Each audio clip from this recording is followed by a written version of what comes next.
$500 got them lower transfers cut out, and it creates a hole in the case there, and a hole in the case there, and I have some magnesium rod. This is a stainless steel brush, side cutters in case I want to cut the rod off. This is the welder we're using. This is far from ideal, but it's what I got, what I use. We pretty much maxed this thing out.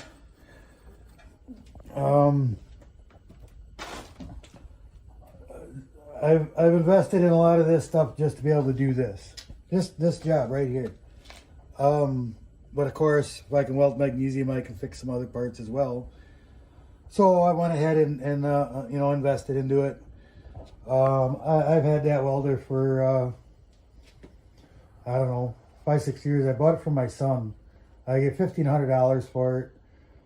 You know, you need to spend $4,000 or $5,000 on a welder if you want something worth having.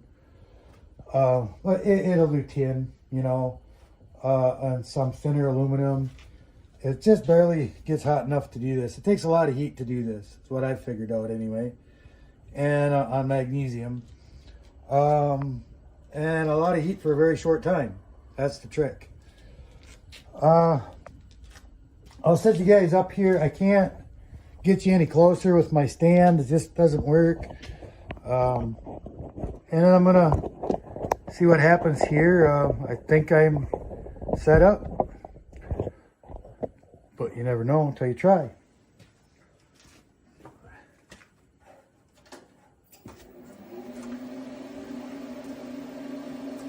And of course, you're not going to be able to see much but a big bright light. I don't have a filter. I'm doing this more to prove to people that I actually weld these things. Because a lot of people think that I'm just doing epoxy.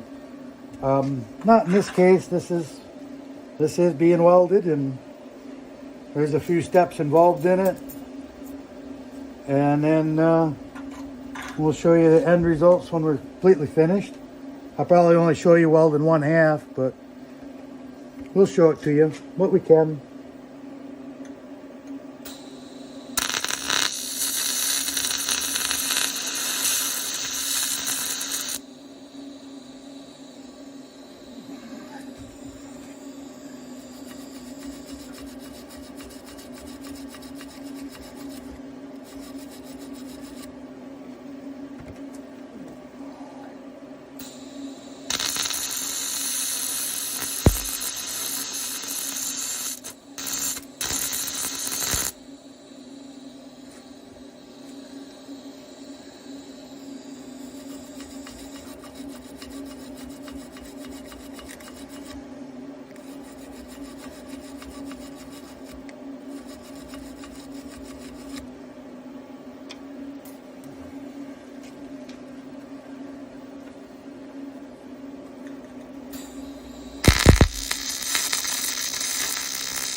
And as you can see, I'm a little shaky. I've been a little shaky for a long time, and doing this is the right day, you know. That looks pretty good. I'll grind that off a little bit and we'll be in good shape. Yeah, don't, you're not supposed to dunk your tungsten, you know. But this is what I found works for me. And we got a little cleanups to do, but yeah, I put tape over the bearing, protect the bearing, and don't pull them out. And you know, these welded, you know.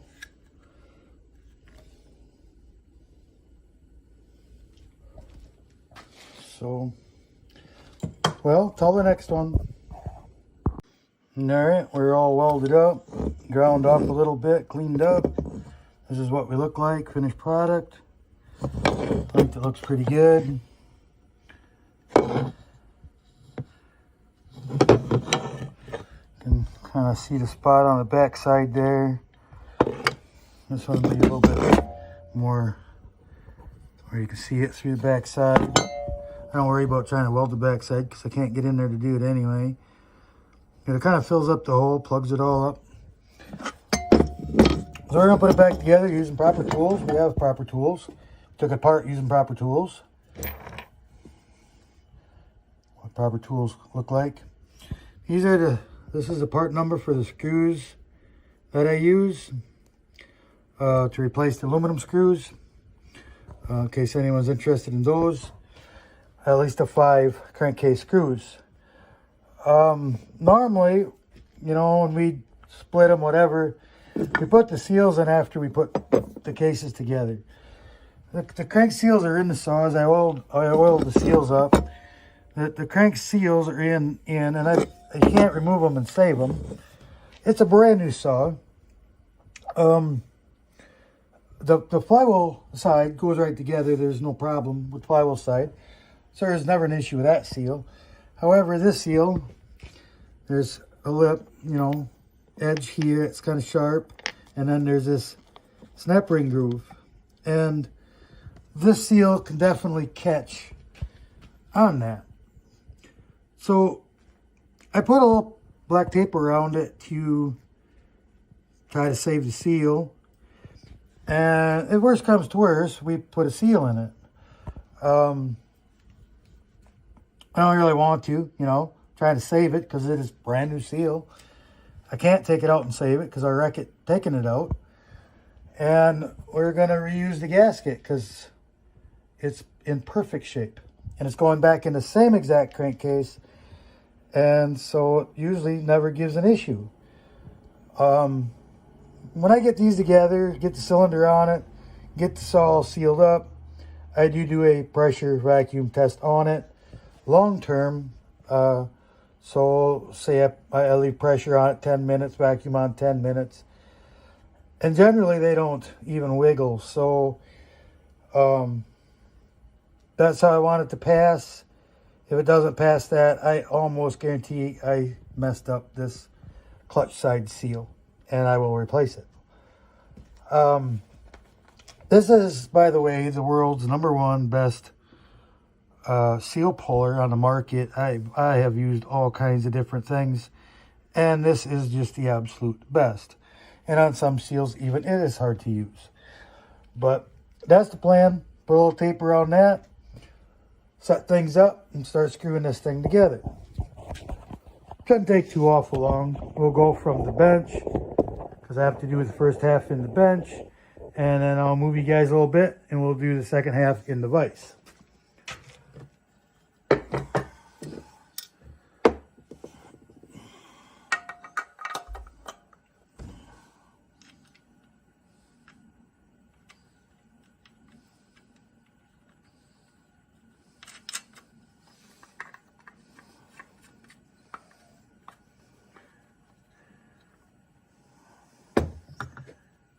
It doesn't fit, does it? See, I'm already screwing up, ain't I?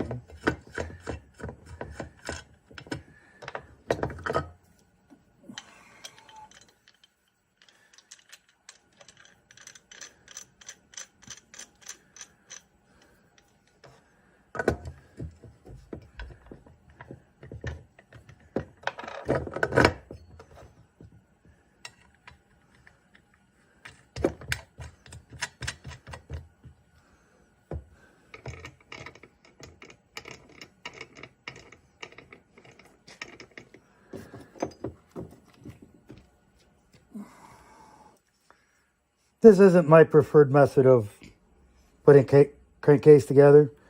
But if I were to do it my preferred method, these bearings would be not in the case. They would be on the crank. And I would put the case all together hot. I've showed videos of doing that in the past. And that method has always worked out quite well for me. I'll leave some threads showing, don't I?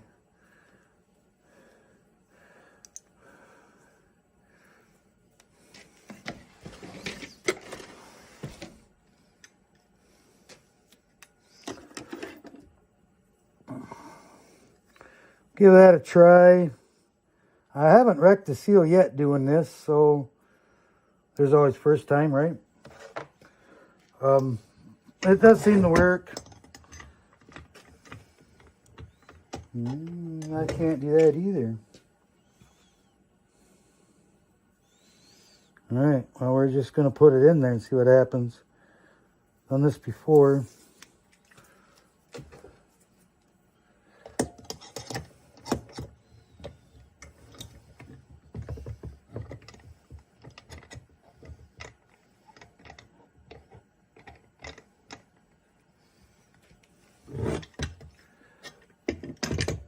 Well, let's just do this the right way first, huh?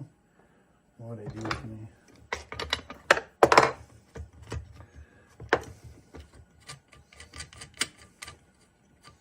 I don't normally do it this way, so if I look clumsy at it, it's because I am. So this isn't the way I normally do it.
Seal looks good. It's hard to tell, but it looks good.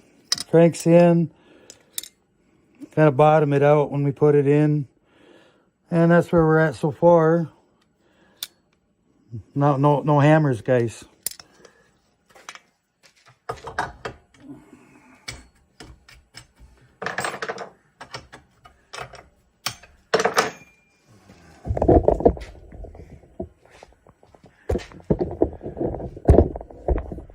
No hammers and no big long screws and no forcing.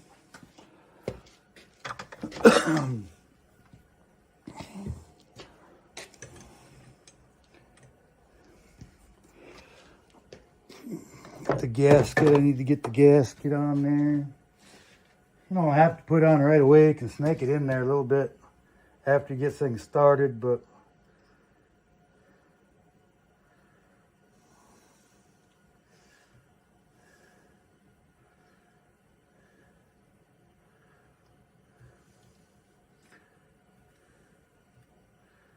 gasket does fit pretty nice and tight to the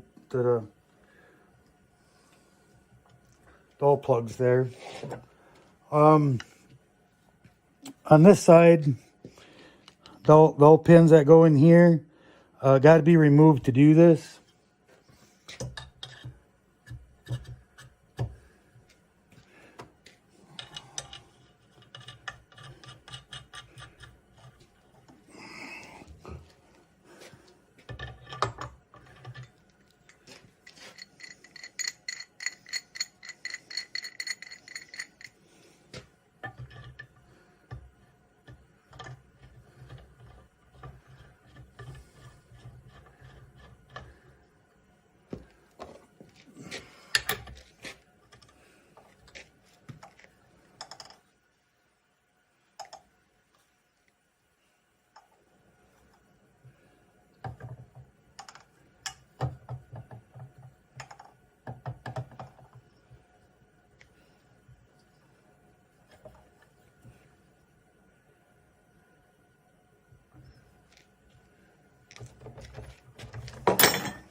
Pretty simple process with the right tools.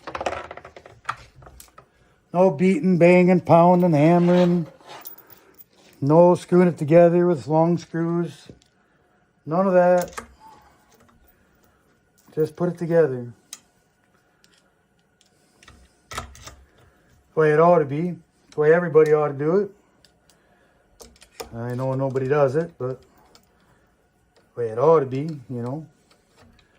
I do it. I don't know too many guys that do have proper tools. Everybody's got their own goofy method, but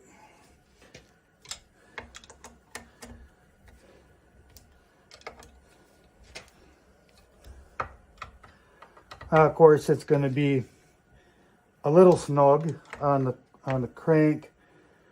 We have to consider the seals are in there, so there's drag on the seals, but we also want to ensure that we don't pinch the crank, right? And make it tight, and it probably will, because you got to seat the gasket.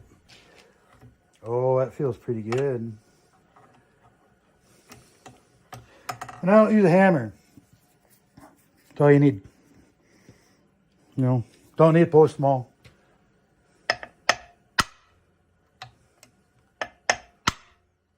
Just make sure that everything's seated in there. That's about all there is to it. That gets you that far. You know, it ain't hard work. It goes along pretty good.